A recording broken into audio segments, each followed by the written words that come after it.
You don't have to necessarily have done anything wrong for things to get completely out of control. It's a terrifying doctrine, but it's not a hopeless doctrine because it still says that there's a way forward, there's a pathway forward, and the pathway forward is to adopt a mode of being that has some nobility so that you can tolerate yourself and perhaps even have some respect for yourself as someone who's capable of standing up in the face of that terrible vulnerability and suffering, and that the pathway forward, as far as the existentialists are concerned, is by, well, certainly by the avoidance of deceit, particularly in language, but also by the adoption of responsibility for the conditions of existence and some attempt on your part to actually rectify them. And the thing that's so interesting about that is, well, two, as far as I'm concerned, and some of this is from clinical experience. You know, if you take people, and I've told you this, and you expose them voluntarily to things that they are avoiding and are afraid of, you know, that they know they need to overcome in order to meet their goals, their self-defined goals. If you can teach people to stand up in the face of the things they're afraid of, they get stronger. And you don't know what the upper limits to that are, because you might ask yourself, like, if for 10 years, if you didn't avoid doing what you knew you needed to do, by your own definitions, right, within the value structure that you've created to the degree that you've done that, what would you be like? Well, you know, there are remarkable people who come into the world from time to time, and there are people who do find out over decades-long periods what they could be like if they were who they were, if they spoke their being forward. And they get stronger and stronger and stronger, and we don't know the limits to that. We do not know the limits to that. And so you could say, well, in part, perhaps the reason that you're suffering unbearably can be left at your feet, because you're not everything you could be, and you know it.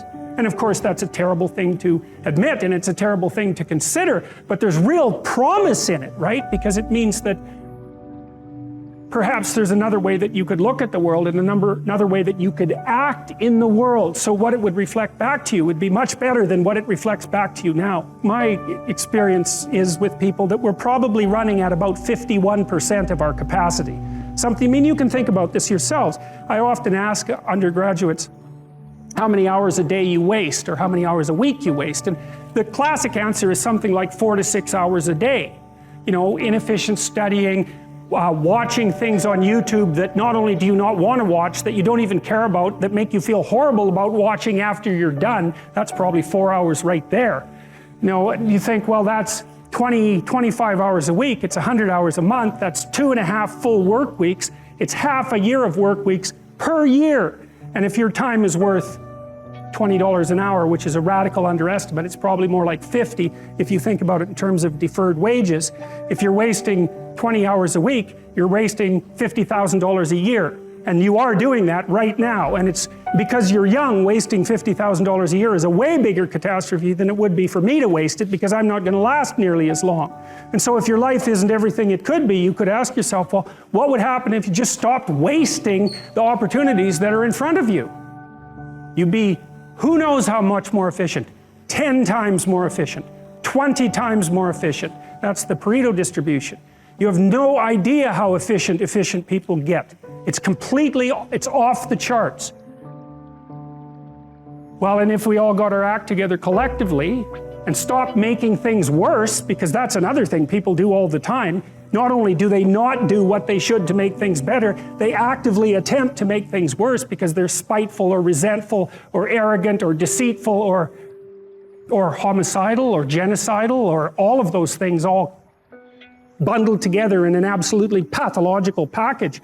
If people stopped really, really trying just to make things worse, we have no idea how much better they would get just because of that.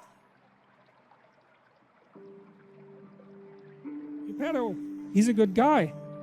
He has a kitten, you know, the kitten likes him. He makes puppets, and he's a humble person.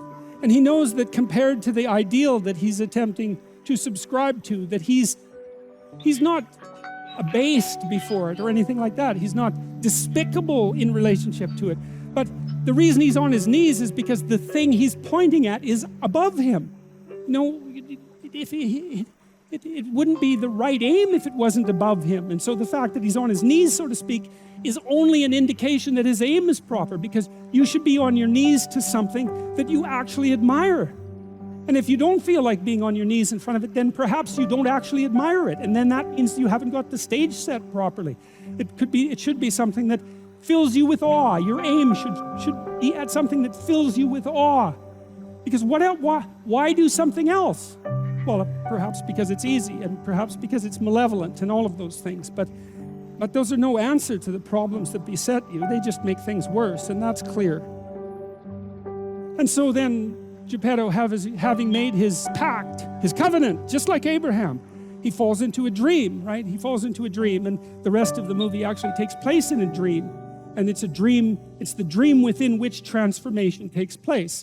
And that's laid out, at least in part. Time stops in the Pinocchio story, and everything happens to Pinocchio in some sense in a land that's outside of normal time. And that's the infinite archetypal space. And that's a real place. That's a real place. The infinite and the finite coexist, and most of the time we're in the place of the finite. But that doesn't mean that the place of the infinite doesn't exist. It just means that we can't get access to it. We just get intimations of it from time to time. You know, when things are going perfectly well for you, on those rare occasions where everything comes together, for the brief moment you inhabit that divine place, and you have some sense of what your life could be like if you organized it from the smallest element to the largest element. And that's a place that you can inhabit, if not forever, in a manner that at least felt like forever. Well, because of Geppetto's decision, the transcendent manifests itself. It takes the form of the blue fairy. Here, that's the positive element of nature, right? So we could say, well, nature, it's not so clear that she's on your side, right? She's the Red Queen in Alice in Wonderland, who runs around screaming when you go down the rabbit hole, who runs around screaming off with their heads, and who says, in my kingdom, you have to run as fast as you can just to stay in the same place. That's Mother Nature. But then we might say, well, how do we know that Mother Nature's attitude towards you isn't negative because your attitude towards things isn't proper? And that's what this film attempts to indicate. The idea is that if you aim properly, then nature aligns itself behind you. Now, it also arrays itself in front of you, perhaps even as an antagonist, but the power that it provides you with from within might be sufficient to overcome it from without. And I think that the clinical evidence is clear about that. Because one of the things that we do know is that if you take people who are confronting terrible things and shrinking from them, and you teach them how to structure their behavior so that they can advance with courage, everything works better for them. Their fears decrease and their character grows. And so there might be enough of nature within us to help us withstand the nature that's outside of us. And it depends, at least to some degree, on how it is that we orient ourselves in the world, to some unknowable degree. Now, Geppetto wants an autonomous individual as a son. And that's also something that makes him a great person, because autonomous individuals have their own will. And if you're a tyrant, it's the last thing that you're going to want. And if you're the tyrant who's jealous of his son, it's even more so the last thing you're ever going to want. And so to aim high and to want the development of the autonomous individual are the same thing. And I would say that's the core story in some sense of Western culture, is that to aim high and to develop the autonomous individual are the same thing. And that's what happens in Pinocchio. That's what happens in the story of Abraham. And the transformation takes place, the magical transformation. And in the Pinocchio story, one of the things that's so interesting about it, and this is part of its mythological substructure, from the scientific perspective, there's only two determining forces with regards to the destiny of the individual. There's nature, deterministic, and culture, deterministic. And then scholars wrangle about which of those is the greater force. But in mythological stories, there's always a third element. And that third element is something like autonomous consciousness. And there's no place for autonomous consciousness in the deterministic story of nature and culture. But we all act as if autonomous consciousness is the primary reality. And the biblical stories are predicated on the idea that autonomous consciousness is what gives rise to the world. And I don't think that we're in a position to presume that that is necessarily in error. And so what that means is to aim high and to develop the autonomous individual is is simultaneously the decision to formulate an allegiance with the conscious power that brings being into existence.